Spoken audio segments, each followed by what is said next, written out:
Assalamu alaikum and welcome to Game Changer. I'm Mariam Zia. When we talk about Pakistan-China relationship, of course, we know that both countries have historic as well as strategic ties. Both countries established diplomatic relations in 1950s, and in 2013, of course, after the launch of CPAC, both countries have become strategic partners, and the relationship is based on mutual trust as well as shared interest in the region as well. In today's program, we will be exploring strategic, political, as well as education, cultural, different areas of cooperation in which Pakistan and China are cooperating. And we will also be looking upon the recent visit of Chinese Foreign Minister to Pakistan. He visited Pakistan on invitation of Foreign Minister Mr. Bilawal Bhutto Zardari, and in which in this important visit, different important issues of national as well as global importance were discussed. We will be talking about those issues. We will be talking about CPAC, progress on CPAC as well, and how this is going to impact region and beyond. To discuss this and more, I'm joined in the studios by Mr. Shehjar Khan, who is expert in international affairs, and with him we are joined by Mr. Humayun Khan, who is senior analyst and expert in international affairs. We are joined online by Dr. Sain Javed, who is economist and senior analyst. A very warm welcome to you all in the program. Before we start our program, we will be looking upon the recent presser by Foreign Minister Mr. Bilawal Bhutto Zardari, and what he says. We will be listening to that, and after that I'll be coming to my first question. Pakistan and China have always supported each other on issues of core national interest in both bilateral engagements with other countries and in multilateral forums. We greatly appreciate China's steadfast support on all our issues of core national interests, including the principled position on the Jammu and Kashmir dispute. Pakistan and China have celebrated 72 years of friendship.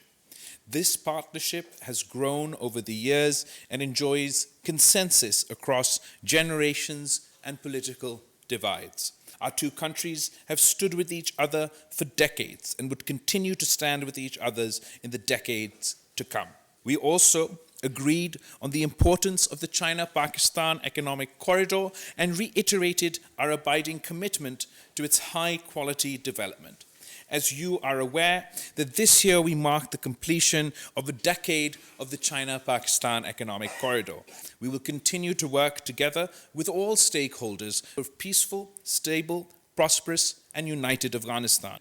Of course. So, Foreign Minister Mr. Bilawal Bhutto Zardari, along with Foreign Minister of China, Mr. Qin Gang, was addressing this joint presser, and we will be talking about this. So, Mr. Shehjar, let me start with you. Of course, this was an important visit, and this also included the fourth round of Foreign Minister level Pakistan-China strategic dialogue, and it was held on, in Islamabad last week. So, how do you see importance of this important diplomatic engagement between Pakistan and China? So, Mariam, this was basically a follow-up to the Prime Minister's visit to China in November 2022. So, this time around, the Chinese Foreign Minister basically came for a strategic dialogue, and this was the fourth one of this nature. And this dialogue covered a host of areas that are very essential to Pakistan and China's diplomacy, and that covered like economic areas, that also covered defense and security areas, cooperation on Afghanistan, progress on CPEC related projects, investments, and also cultural and people-to-people ties. So this was a very comprehensive dialogue, and a lot of positive aspects of this dialogue came forward after this briefing that you just showed us. And Pakistan also basically showed a commitment to the One China policy. Of course. And at the same time, China also showed commitment for Pakistan's territorial integrity. And basically, both countries showed their long-standing interests that are common, a lot of historical and economic cooperation. So I personally think it was a very positive way forward. Of course. Mr. Humayun, when we talk about China, of course, it has remained important strategic ally of Pakistan. How do you see the current political engagement between the two countries, the current state of relations between the two countries? I think it would be sort of like, in a way, like politically speaking, undermining the relationship by saying has always been. Just to Of give course. my understanding, you're absolutely right what you're saying. This relationship is unprecedented in the history of any nation, except the other precedent which has been given in terms of a relationship between any two other countries is United States of America and Israel. China-Pakistan relationship has withstood the test of time for decades and decades and decades. We were the first Muslim country to have recognized China, and China has supported Pakistan up till now on almost every particular issue that we have of concern. So this is like a trajectory of relationship which started in 50s and it's going up and up and up. And CPEC is basically one of the aspect of this relationship where we used to have people to people relationship, military to military, government to government. Now it's economic to economic. So in this trajectory, now it's called all-weather strategic partnership and cooperation that we have signed with each other. It's called higher than mountains, deeper than ocean. This is And sweeter than honey. Of sweeter course. than honey, stronger than steel. These are the cliches which basically depict the relationship. So this recent visit of Chinese State Councilor and Foreign Minister was also depicting the all-weather strategic cooperation between these two countries, where this is his first visit as a foreign minister Of to any course. other country, and as Yar was mentioning, it was a follow-up of Prime Minister Shahbaz Sharif in November and Army Chief General Asim Muni's visit to China a couple of weeks ago. So this and all before that was also DG ISI's visit to China as well. So this shows that whenever there is a change of command in Pakistan or in China, the trajectory of relationship says that you have to visit, or the first port of entry, that, as they said diplomatically, is between these two countries.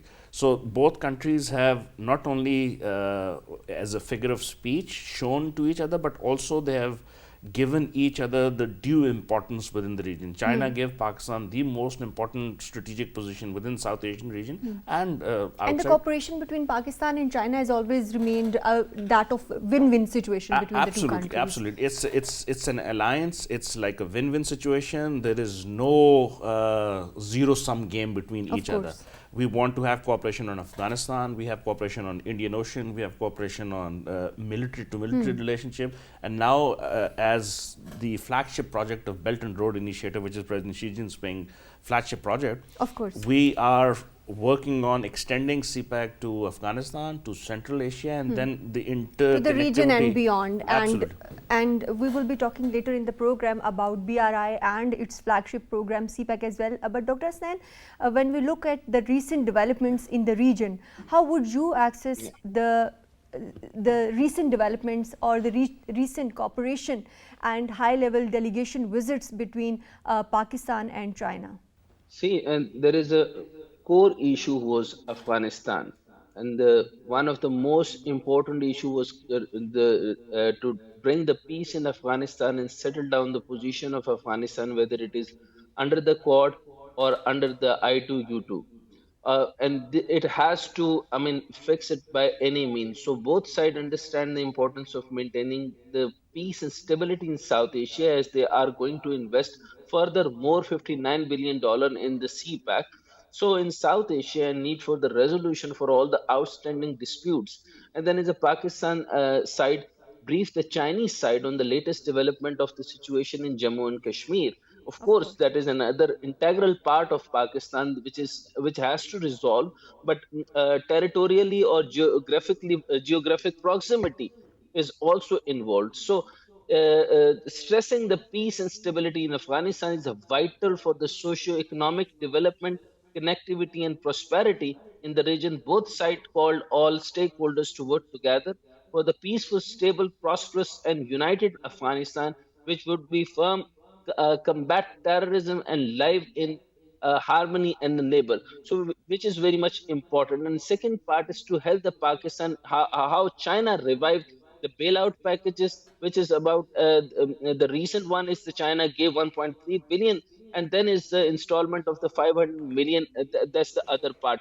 But the total the statement by the Bilawal Bhutto Zardari conclude this whole visit in this capsulation, like there is no bias whatsoever is in the so-called debt sustainability, That trap concerned that the propagated Chinese investment in financial sport is keeping with the tradition of our unique time-tested friendship.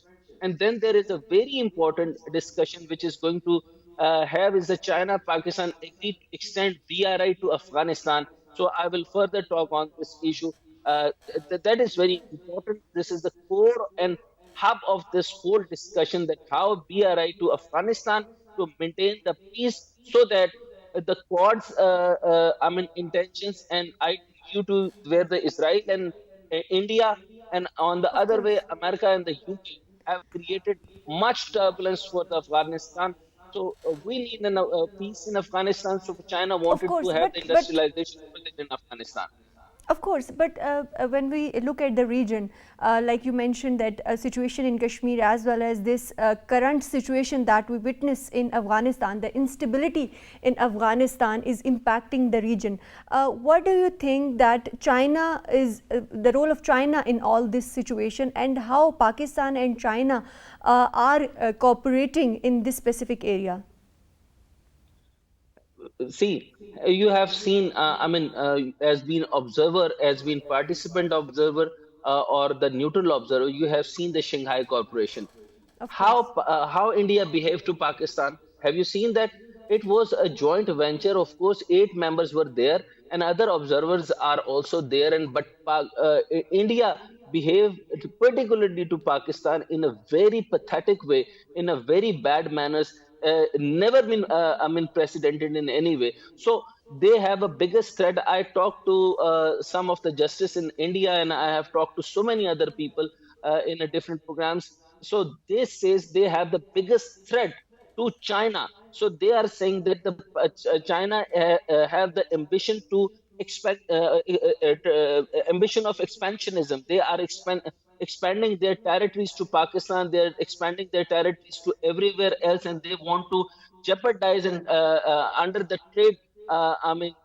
Trade debt and as they did to Sri Lanka. So it is very much they are in fear. They are in much pressure that Chinese, emerging power as an economy. They are, daring, and they are so fearing about that. So we have to have focus on these issues that we are the Of course. biggest partner of China and the flagship program, and they are Of course. trying to sabotage this program, and we have to carry it out anyway. And the Pakistan military is the only source to cover this whole issue. Otherwise, and the internal issues which are, against the military, they are Right. creating the turbulence and creating the fifth generation warfare. Right, right. So, Mr. Shehya, of course, the strategic location of Pakistan is also very important, and we are witnessing the growing influence of China in the region as well. How do you see these developments, and how you see the strategic partnership of Pakistan and China evolving over the years and in the future as well, keeping in mind these recent developments? So, Mariam, China and Pakistan are cooperating a lot to basically expand the CPEC to neighboring countries as well. And this has been going on since the last few years. And with various heads of state, including Iran, including Afghanistan, this has been discussed in length. So, the key hurdle when it comes to expansion of CPEC to Central Asia, that is basically Afghanistan. So, one of the key areas that was discussed in great depth was the security situation and the political stability that is required in Afghanistan. So, in terms of countering terrorism and security related issues, Pakistan and China basically discussed a lot of areas in detail. Other than that, they also reiterated the support for Afghanistan when it comes to the humanitarian angle, the economic support, and they also reiterated that Afghanistan cannot be economically stable if most of its financial assets are basically withheld by the Western stakeholders. Of course. So they all basically collectively reiterated that those frozen assets should also be given to the people of Afghanistan, so more development and more economic stability can be brought.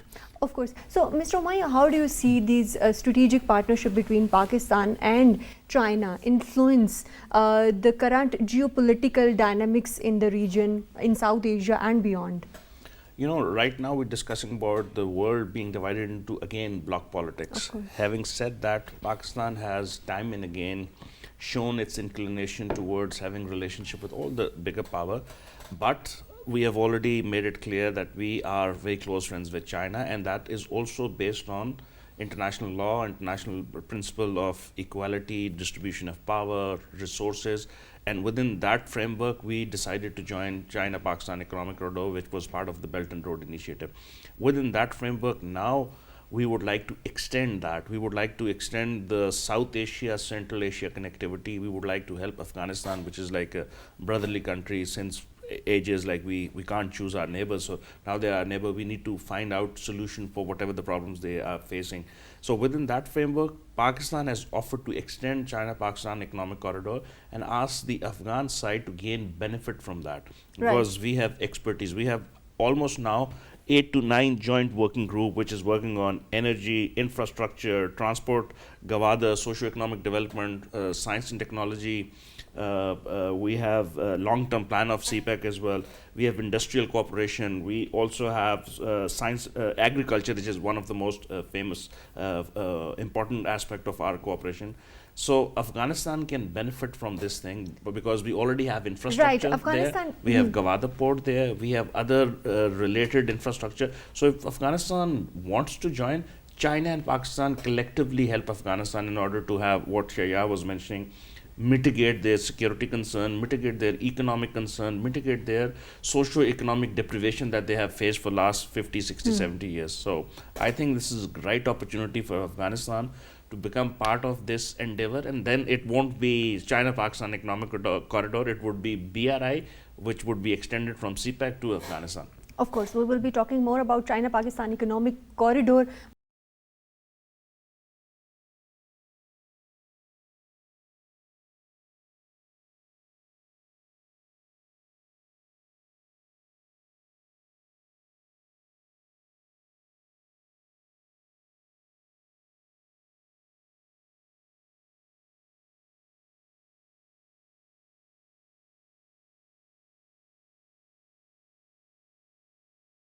Back, we are talking about strategic partnership between China and Pakistan. So, Mr. Shijar, when we talk about China-Pakistan relationship, of course, after 2013, the launch of China-Pakistan Economic Corridor has impacted not only the bilateral relations between the two countries, but the region as well.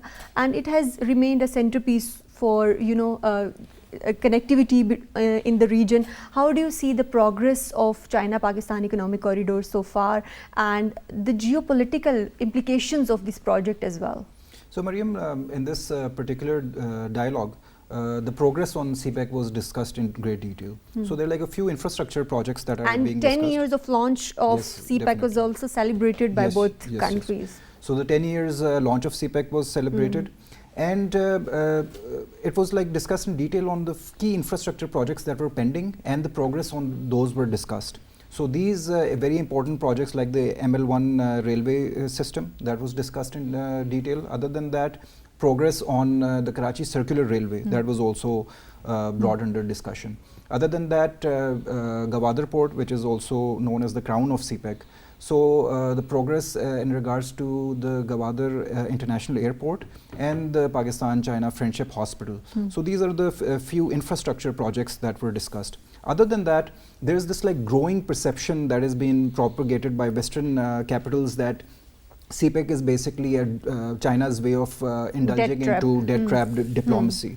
So both sides basically reiterated this very openly to the international audience, that this is a framework of mutual cooperation and mutual agreement, and it has nothing to do with any debt trap diplomacy. So Pakistan basically very clearly stated its position that this perception is wrongly being enforced by the Western capitals, and China has always been there for Pakistan's support, even when Pakistan is going through a very tough financial situation right now. Even today I was like looking at the news and reading some international articles in which there is now this discussion that even if IMF doesn't sign the staff level agreement with Pakistan, Pakistan will look towards China to basically come up with a framework in which this economic cooperation can be extended and this whole financial situation can be fixed in cooperation with China.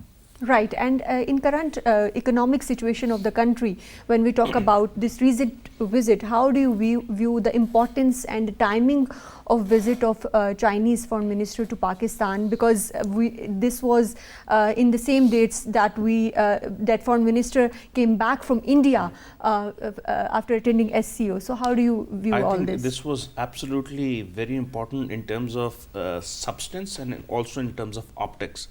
Optics, because Chinese foreign minister was also part of the Shanghai Cooperation Of course. Organization, of which it's a founding member and it's still a leading force in SCO. And it's also a country which supported Pakistan for its membership in SCO, and both the foreign ministers were in India.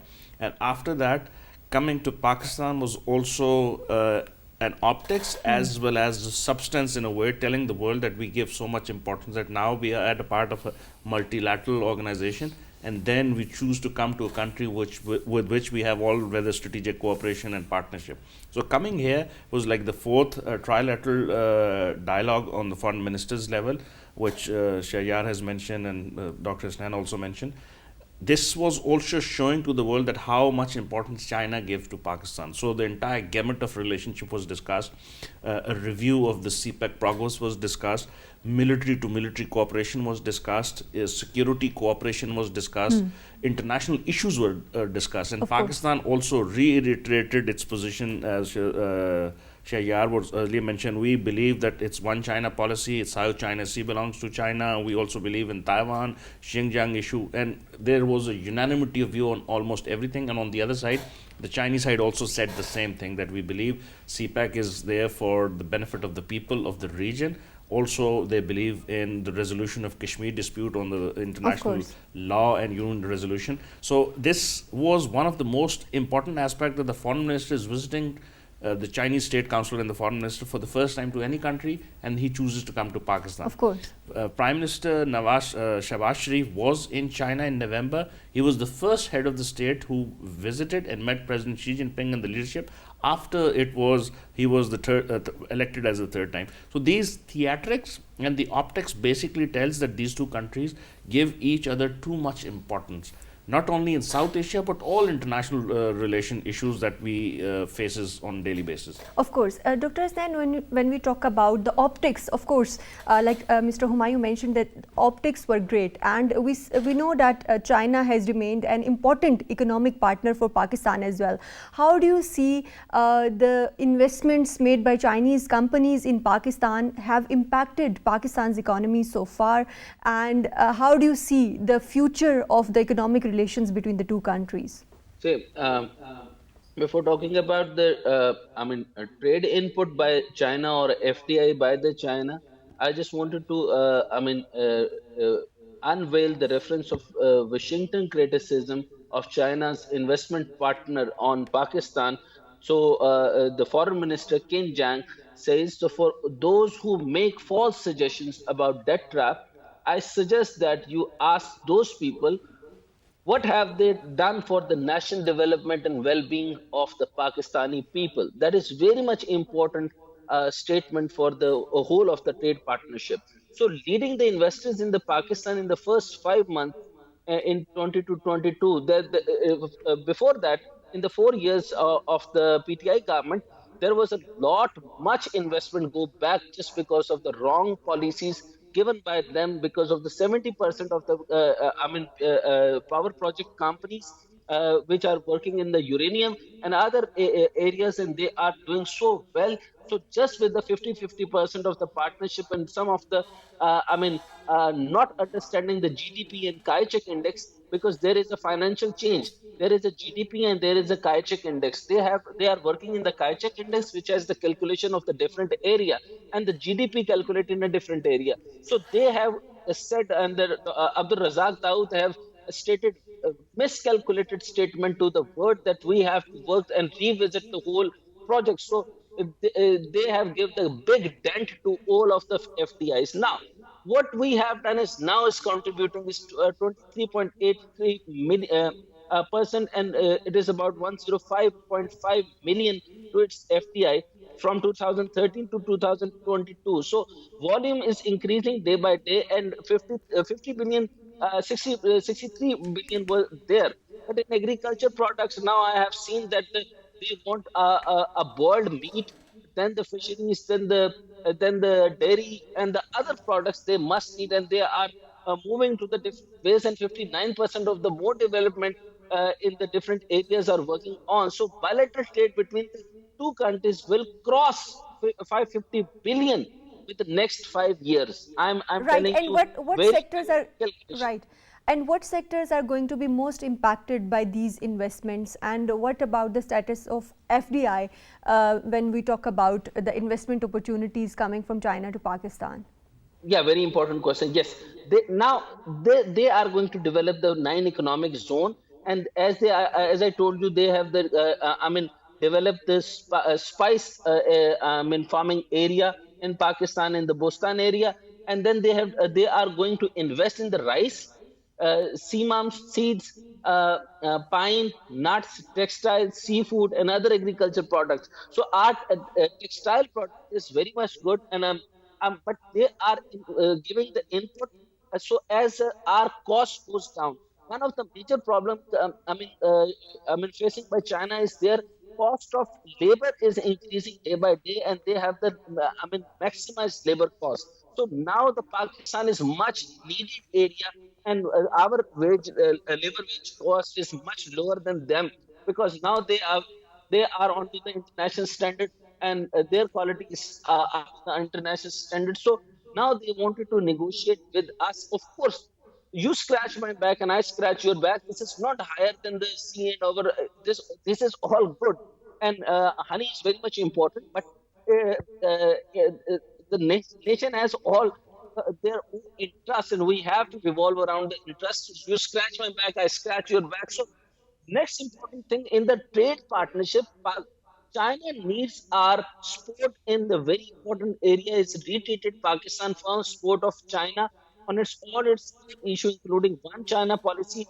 There is a trade policy. There is a Taiwan, Tibet, Xinjiang, Hong Kong, and of course Humayun said all these things. But we are committed to remain engaged with the China to propose a South cooperation Asia in the light of the emerging global concern like human, including climate change. The Pakistan side support the Global Development Initiative and the Global Security Initiative to forward. And one of the very important is the GDI and GSI bilaterally and multilateral fora, which is very much an important. So two sides are ready to advance cooperation in GDI. So these two important Of things I'm course. emphasizing: GDI and Right. GSI, bilateral multilateral fora, and the Pakistan side welcome the Global Civilization Initiative proposed by the Chinese side.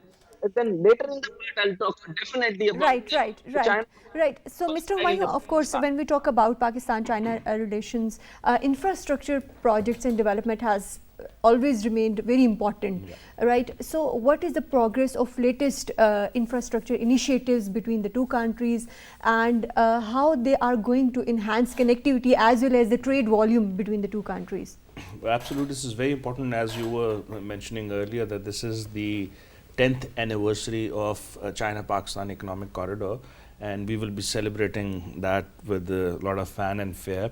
The first our emphasis was on infrastructure development, and that was energy cooperation and road and other infrastructure related thing. So we have fiber optics, which we laid down from Khunjrab to Islamabad and from Islamabad to Karachi.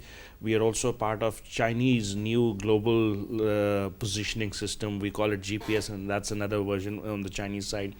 We have built a massive road infrastructure where we have the east, north and south connectivity from Gawada up till Khunjrab Pass. KKH is being upgraded. Then up till now we have 10,800 megawatt of electricity installed in our system. This, and mind you, this was the time when we started this cooperation, and the emphasis was on energy cooperation, because Pakistan was losing almost 1 to 2% of GDP because we had less energy and our demand was more. So with the help of Chinese investment and Chinese cooperation, we have built this massive infrastructure in which up till 2030 our energy needs are covered. Then we have created a lot of thousands of jobs, not only in these sector but also in infrastructure and also in Gwadar as well. We are almost on the verge of developing the biggest international airport there. We have friendship center, we have hospital, we have skill development thing. So in a nutshell, CPEC has basically revived the economy of Pakistan. And then this is also another important aspect of China-Pakistan economic cooperation, was the Chinese have always helped us. Shahyar has mentioned, Dr. Hasnan has already mentioned. This time, when we are facing this dire economic situation, Chinese has given us a rollover of the debt that we owe them. Not only that, they have parked around $2 billion in safe deposit in State Bank.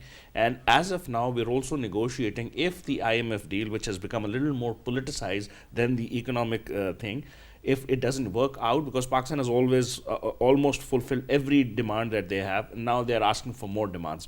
But nonetheless, if it doesn't go through, the existing network and communication between China, Pakistani other friends, including Saudi Arabia and Qatar and UAE, we will be able to get out of this economic mess that we have gotten ourselves in last 4 or 5 years. So that is also very important, that China has come up again for your help when your country was suffering economically. And if IMF deal doesn't go through, we will have consequences. We will suffer in an international monetary institution. But if Chinese and other friendly countries pitch in, we will be able to mitigate the damage, and we will be sail through this tough time that we have. Right, facing. of course. And China has always played an important role when we talk about economic prosperity of Pakistan. We will be talking more about that, but after a short.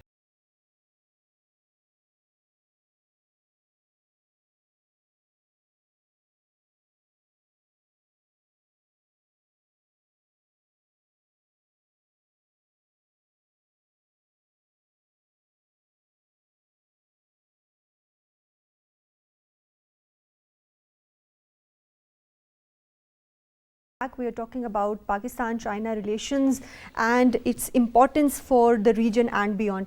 When we talk about Pakistan-China relations, of course, we know that China has a significant role and importance in when we talk about manufacturing sector specifically. How do you see that Pakistan and China can contribute or collaborate specifically in industrial sector and for technology transfer as well? And are there some initiatives that are under progress?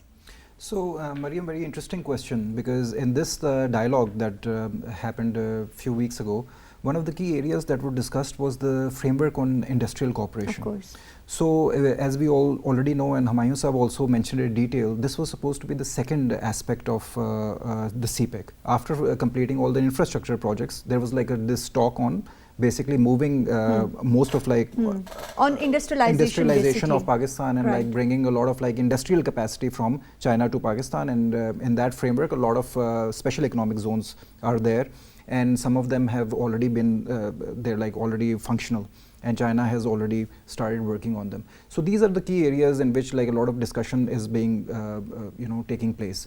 So in that terms, there are like various areas that are being... Are there some joint ventures when we talk about industrialization specifically? Yes, there's like a lot of cooperation going on the IT sectors. Then China has already established a lot of like skills development institutes as well. So that is like building the capacity of the Pakistani labor market on international standards that are required for Chinese to work in like Chinese industries over here. Other than that, a lot of cooperation in the agricultural sectors are already underway.